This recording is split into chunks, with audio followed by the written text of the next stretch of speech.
Hello friends, और आज आपका फिर से एक बार फिर बहुत बहुत स्वागत है आपकी अपनी क्लास। और हम पढ़ा रहे हैं आपको सूरदास के पद। ठीक है, आपको पहली जो आपने क्लास देखी होंगी उनमें हम संदर्भ बता चुके हैं, तो आपको संदर्भ की कोई आवश्यकता नहीं है, लेकिन आवश्यकता आपको है क्योंकि आप शायद यही लेक्चर ले रहे हैं। तो हम आपको फिर से बताते हैं कि प्रस्तुत पंक्तियां देखो, सूर आ जाता है तो सूरदास ने एक ही लिखा है आपका पद, तो पद से ली गई है, तो ये क्या है पूरा पद्यांश। तो क्या लिखेंगे, प्रस्तुत पंक्तियां हमारी पाठ्य पुस्तक।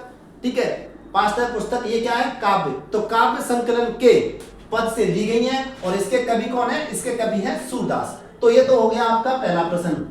ठीक है, इससे आपका कोई नहीं है। आपका पहला प्रश्न आप अब कर लोगे, इसमें आपके नंबर जाने वाले बिल्कुल नहीं है, मुझे यहां तक तो आपसे है। दूसरा, रेखांकित अंश की व्याख्या।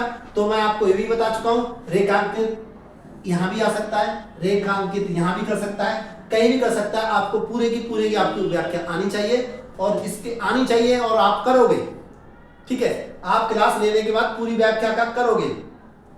अब देखिए प्रश्न आपका, आप इससे पहली वाली क्लास में श्री के संतेप मासा से जिद कर रहे थे कि मैं गाय चराने जाऊंगा। अब माने क्या, जाओ बेटा, माने भेज दिया। अब जब गाय चराने गए और उसके बाद जो उनकी स्थिति होती है वो इस पद में व्याख्या की गई है। मैया होना चराए गौ, अपनी माता से श्री कृष्ण कहते हैं कि माँ मैं गाय चराने नहीं जाऊंगा। पहले इससे पहले वाले पद में वो जिद कर रहे थे कि माँ मैं गाय चराने जाऊंगा। अब वो कह रहे हैं माँ मैं गाय चराने नहीं जाऊंगा। सगरे का मतलब सब, ग्वाल उनके मित्र, घिरवावत का मतलब घेरना, मोस है मुझसे। ठीक है, वो कहते हैं जो सारे ग्वाल वाला है वो मेरे से क्या है, गाय को घिरवाते हैं। घिरने की बात करते कि तुम गाय घेर के लेकर आओ, मेरे पांव पिराए और मेरे पैर माता, हे माता मेरे पैर दुखने लगे। अपनी माता से अपने जो मित्र हैं उनका क्या है कि उनको किस तरह से सताया गया उसका वर्णन कर रहे हैं श्री कृष्ण अपनी माता से। मैं ना पत्याय पूछ बलदाई, वो पत्याय का मतलब होता है विश्वास कह सकते हैं, भरोसा कह सकते हैं। ठीक है, कि अगर मेरा तुम्हें विश्वास नहीं है तो बड़े भाई से पूछ लो। मैं सौ दिवाए, मैं अपनी सौगंध खाकर कहता हूं। ठीक है, अगर तुम्हें मेरा विश्वास नहीं है तो बलदाऊ भाई से पूछ लो।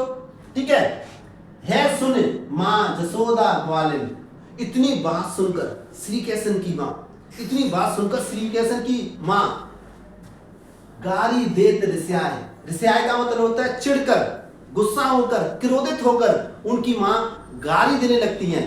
ठीक है, मैं फटवती भेजती अपने लड़कों को, मैं अपने लड़का को अर्थात श्री कृष्ण को क्या है भेजती हूं, आवे मन बहराए, वो अपने मन को बहलाकर आए।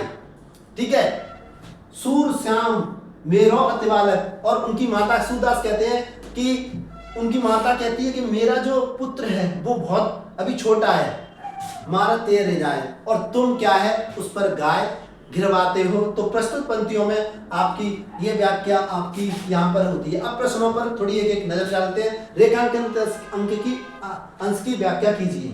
ठीक है, तो रेखांकित अंश है, इसमें देखो आपका मैं फटवती अपने लड़के को, तो मैं भेजती हूं, क्या लिखोगे, प्रस्तुत पंक्तियां हमारी पाठ्य पुस्तक काव्य संकलन के पद से ली गई हैं। वो तो आपका एक संदर्भ हो गया। अब प्रस्तुत पंक्तियों में ठीक है क्या लिखोगे, प्रस्तुत पंक्तियों में सूरदास बताते हैं कि श्री कृष्ण की मां, आप इसका कर रहे हो। ठीक है, ये है रेखांकित व्याख्या। प्रस्तुत पंक्तियों में सूरदास द्वारा रचित लिखा गया है कि उनकी मां कहती है कि मैं अपने लड़के को भेजती हूं इसलिए कि वो अपना मन बहला के आए। आपको सिर्फ इतनी ही पंक्ति का अर्थ करना है और आपको अपने 2 नंबर ले लेने हैं। ठीक है, आ गया, सा की आवृत्ति हुई है बार-बार। ठीक है, आपका अनुप्रास अलंकार। ठीक है, और ये जो आपके क्वेश्चन है, इसी तरह से ये क्वेश्चन तो 2 कॉमन रहेंगे।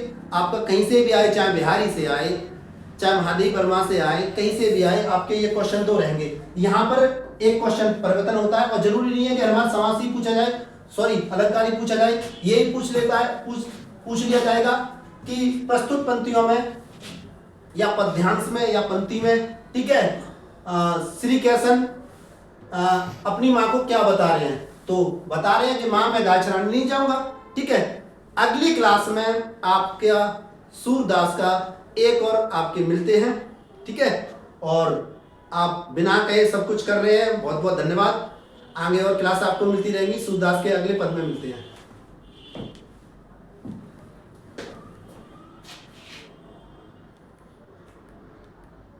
का